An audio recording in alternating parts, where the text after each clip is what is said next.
Fonterra New Zealand, di Swiss Bank Revision, bank nomor 3 di Swiss juga koperasi. Credit Agricole, bank nomor 2 terbesar di Prancis setelah BNP Paribas, juga koperasi. Selain Rabobank koperasi. Bahkan di Amerika Serikat, dari jumlah partisipasi yang katanya negaranya individualis, kapitalis, liberalis, orang berkoperasi di Amerika hampir 150 juta. Bayangin, sudah hampir setengah dari orang Amerika menjadi anggota koperasi. Bandingkan dengan kita yang Pancasila cuma 29 juta. Ini kan ironis. Karena itu memang kebijakan Pak Presiden Prabowo untuk memisahkan Kementerian Koperasi ini menunjukkan komitmen yang sangat serius bahwa koperasi harus kita kembalikan sebagai sokoguru ekonomi Indonesia, karena koperasi ini adalah ideologi ekonomi negara yang harus kita wujudkan dalam praktek kehidupan berusaha. Selanjutnya ini ada yang disampaikan oleh Prof. Nurdin soal inisiasi Undang-Undang Perekonomian Nasional. Ini juga sangat strategis.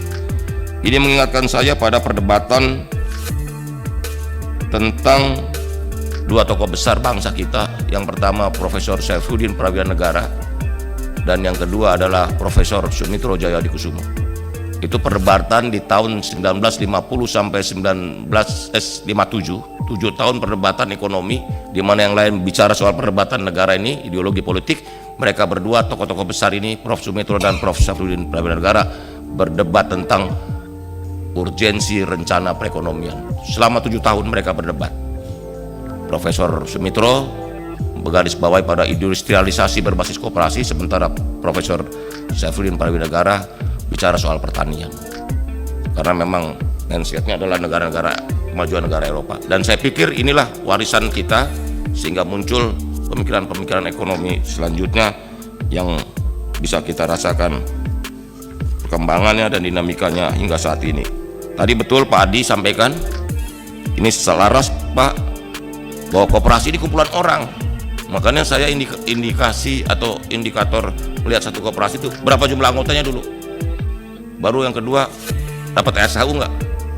Kalau banyak orang nggak dapat SHU, ini juga. Dan di berbagai teman-teman media yang saya tanya, kan mereka punya koperasi di setiap medianya. Mereka rata-rata semua SHU-nya setiap tahun dibagi.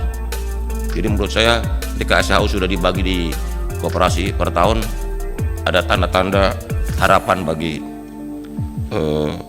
anggota berkoperasi. Semua media, wartawannya pasti punya koperasi. Tadi SDM manajemen betul, strategi mengurangi fraud, karena di dalam koperasi kita ini